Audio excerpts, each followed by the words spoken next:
Povo de Deus, graça e paz, Deus os honra em tudo. Um prazer ter vocês novamente no canal. Lembrando que vocês devem se inscrever, compartilhar. Tudo aquilo que é edificante deve ser promovido, deve ser anunciado, ok? E hoje, mais uma vez, nós estamos aqui para trazer uma porção da palavra de Deus, uma grande revelação da parte de Deus para o seu coração, tá bom? E essa porção, ela está aqui em Lucas capítulo 14, a partir do verso 15. Vou estar lendo, depois a gente vai meditar juntos, amém? No verso 15 está escrito, como tópico, a parábola da grande ceia.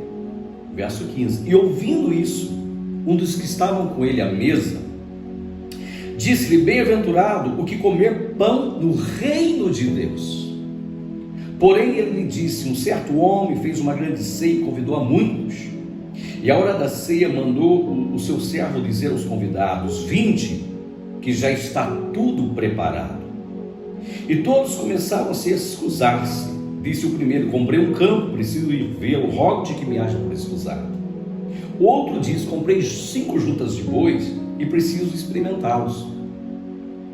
O outro disse: casei, portanto eu não posso ir. Voltando aquele servo, anunciou essas coisas ao seu senhor. Então o pai de família, indignado, disse ao seu servo: sai depressa pelas ruas, pela cidade, e traz aqui os pobres, os aleijados, os mancos, os cegos. E disse o seu servo: Senhor, feito está como mandaste, mas ainda falta lugar. Disse o Senhor ao seu servo: sai pelos caminhos, atalhos, força-os entrar, para que a minha casa, ela se encha. Porque eu vos digo que nenhum daqueles varões que foram convidados provará da minha ceia. Jesus, quando quis narrar uma grande verdade, ele usou parábolas, uma história do dia a dia com uma finalidade, um fundamento espiritual, um fundamento eterno. Inclusive nos 4 evangelhos, se eu não me engano, tem uma totalidade de 40 parábolas. Oficialmente 7 parábolas, só em Mateus capítulo 13, mas na sua totalidade 40. E nessas 40 parábolas, dentre essas 40 parábolas, uma delas aqui, a grande ceia, o grande banquete, uma representação do reino de Deus, uma representação do alimento, da mesa, da graça, do favor de Deus no reino de Deus. E Jesus começa dizendo que um pai de família, ou seja, um homem, ele fez uma grande ceia, ele fez um grande banquete, e ele mandou convidar muitos. Agora, vamos entender logo de início isso aqui. Você já fez isso? Um banquete na sua casa, um churrasco, uma janta, um almoço? Todo aquele que pelo qual decide fazer, haverá um investimento. A pessoa se deslocou, foi no mercado, comprou, assou. Isso se gasta gás, gasta tempero, gasta tempo. Tudo preparado, aquele banquete, com o intuito, com o pensamento que quem foi convidado virá. Então esse pai de família, ele produz essa grande ceia, e ele manda convidados, e quem foi, ou melhor, ele manda mensageiros convidar, e aqueles que pelo qual foram, anunciaram o seguinte: olha, diga a eles para eles vir, que está tudo preparado. De imediato, ou melhor, antes foi um convite, e de imediato aí, antes um pouco da ceia, voltaram para reforçar o convite. Só que o texto diz assim, versículo 18: daqueles que foram convidados, disse o primeiro: comprei um campo, preciso vê-lo, peço que entenda, ou seja, peço que me hajas por escusado. Aí o segundo: comprei 5 juntas de boi, vou experimentá-lo, peço-te que me haja por escusado. O terceiro disse: casei, não poderei ir. Então, o que nós aprendemos aqui? A grande verdade é que essa ceia, essa comida, ela representa Cristo, ela representa o projeto de Deus, o plano de Deus, o reino de Deus, para salvar pessoas. Então, o convite é a pregação do Evangelho, dizendo: pode vir, venha pela graça, porque o banquete do Senhor está tudo preparado, você não precisa fazer nada, é sentar e comer. Olha a facilidade, olha a graça de Deus, olha o favor de Deus. Só que parece que esse pessoal está ocupado demais para ser salvo. Por quê? Porque o primeiro disse: olha, eu comprei um campo, preciso vê-lo. Irmãos, ninguém compra alguma coisa para depois ver. Primeiro pesquisa, primeiro analisa, compara e depois compra. Então o que é isso aqui? Indiferença, desculpa. Então é alguém que está muito ocupado, arrumando desculpas, porque não quer ser salvo, não quer olhar para o Senhor, não quer servir ao Senhor. Quantas pessoas hoje a gente chama para o culto, nós chamamos para a oração, chamamos para uma célula, mas a pessoa diz assim: não, eu vou estar cansado, não posso, eu tenho que trabalhar, vou fazer horas. Então sempre uma desculpa. Por quê? Qual que é a mensagem que a pessoa manda diante de Deus, ou manda até para nós, porque a gente tem essa revelação, que as prioridades dessa pessoa, segundo as suas desculpas, não é Deus. Então as nossas desculpas revelam as nossas prioridades. Não adianta eu dizer que eu amo a Deus se eu estou em fuga, se eu fujo, ok? Daquilo que representa Deus, daquilo, ou melhor, do endereço aonde Deus vai se manifestar, onde Deus vai ser invocado, entendeu? Então são desculpas, e as pessoas hoje estão arrumando desculpas para não estar na casa do Senhor, para não adorar o Senhor, e elas creem que Deus realmente está com elas, sabe? Só que isso aqui denuncia a indiferença e o que realmente é prioridade.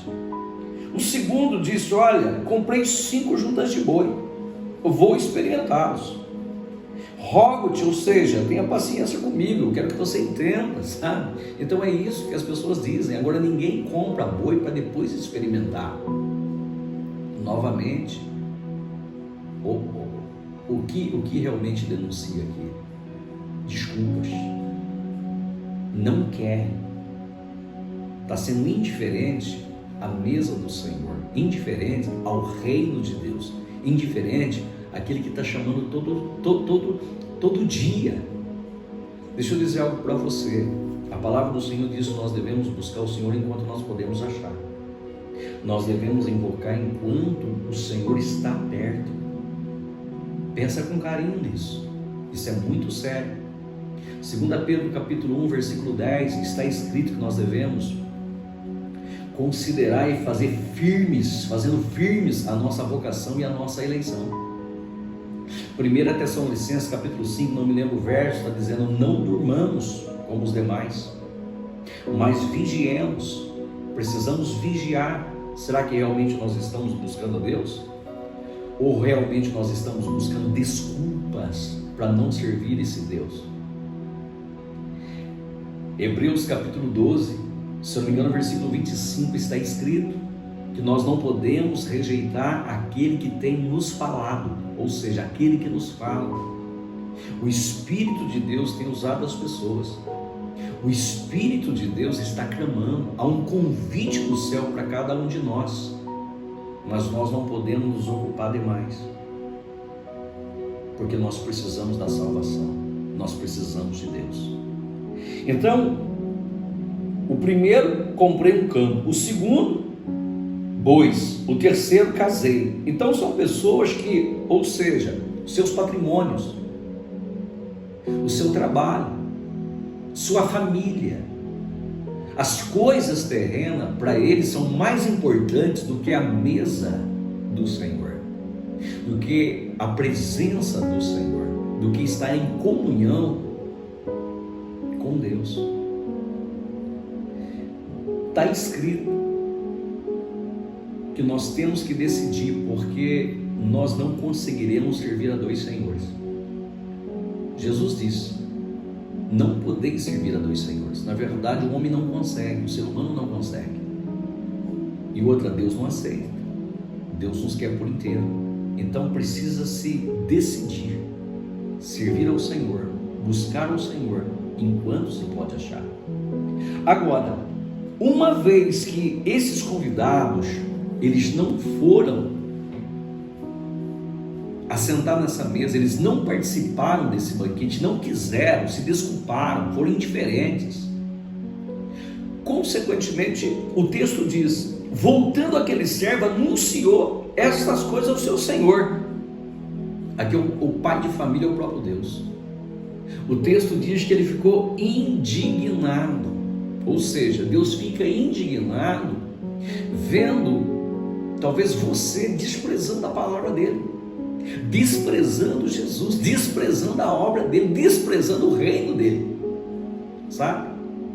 Indignado. E essa indignação fez com que ele dissesse: olha, disse ao seu servo, sai depressa pelas ruas, pelos bairros da cidade, e trazei aqui, ou seja, os pobres, os aleijados, os mancos, os cegos. Quem que é esse pessoal aqui, irmãos? Esse pessoal aqui, eles não têm condições de comprar um terreno. Esse pessoal aqui é um pessoal às vezes desprezado pela própria família. Esse pessoal aqui é um pessoal que não tem bois. Se eles não têm essa ocupação, se eles não têm posses, consequentemente eles também não têm desculpas. E na verdade, esse pessoal, eles vieram. Aí você começa a entender o que Jesus disse: muitos são chamados, poucos são escolhidos. Aí você entende que ele diz em uma outra passagem: os primeiros serão os últimos, e os últimos serão os primeiros. Então, ou seja, esse pessoal que, eles não têm com que perder tempo. Eles vêm para a mesa, eles vêm para o reino, eles vêm para a salvação, e eles se tornam abençoados. Aí o texto diz: e disse o servo: Senhor, feito está como mandaste. Agora, olha o amor de Deus. Tem uma ótica, segundo o coração de Deus, o amor de Deus, a graça de Deus. O servo disse, o mensageiro disse: ainda há lugar na mesa. Aí o Senhor disse ao seu servo: então é o seguinte, sai pelos caminhos, atalhos, e força-os a entrar, para que a minha casa se encha. O que é isso? No grego, anakikazo, ou seja, traga-os com força, lute, se esforce, porque tem comida para muita gente, tem alimento para muita gente. O reino de Deus é muito extenso, as coisas de Deus são muito ricas, e isso não pode ser desperdiçado, isso não pode ser jogado fora, isso não pode ser renunciado. Então é uma palavra para a nossa reflexão. Será que você realmente tem buscado a Deus? Será que realmente você autenticamente tem dedicado a sua vida a Deus, tem sido consumido pela obra de Deus? Ou você tem tido desculpas? Ou você tem sido indiferente àquilo que Deus tem para você? Pense nisso. Agora, aqueles que estavam ocupados demais para serem salvos, se distraíram, se envolveram e consequentemente se perderam. Mas aqueles que não tinham nada, talvez sequer valor pela sociedade, consequentemente eles aceitaram o convite, e eles estão, segundo a palavra de Deus, salvos. Aí o texto continua dizendo, versículo 24: porque eu vos digo que nenhum daqueles que foram convidados, quem são eles? Aqueles que estão arrumando desculpas, segundo o texto, aqueles que arrumaram desculpas, nenhum daqueles que foram convidados provará da minha ceia. Então é um tempo da gente entender que isso aqui não é brincadeira, é sério. Precisamos nos dedicar, precisamos ter paixão pelas coisas de Deus, precisamos buscar o Senhor de todo o nosso coração. Creio que todos os dias há um convite, todos os dias o Espírito Santo está usando alguém, usando uma situação, que seja um panfleto, ou que seja um vídeo, que seja uma palavra, que seja um irmão, dizendo: olha, vinde a mim vós que estáis cansados e oprimidos, eu quero vos aliviar. Aprendei de mim que sou manso e humilde de coração. Esse é o convite, a remoção de um jugo, a remoção de um peso, a remoção de uma ação maligna. E Jesus quer se manifestar na sua vida, trazendo paz, saúde, prosperidade na sua casa e na sua família. Pense nisso com carinho, tá bom? Fique com Deus, que Deus te abençoe. Até a próxima. Abraço.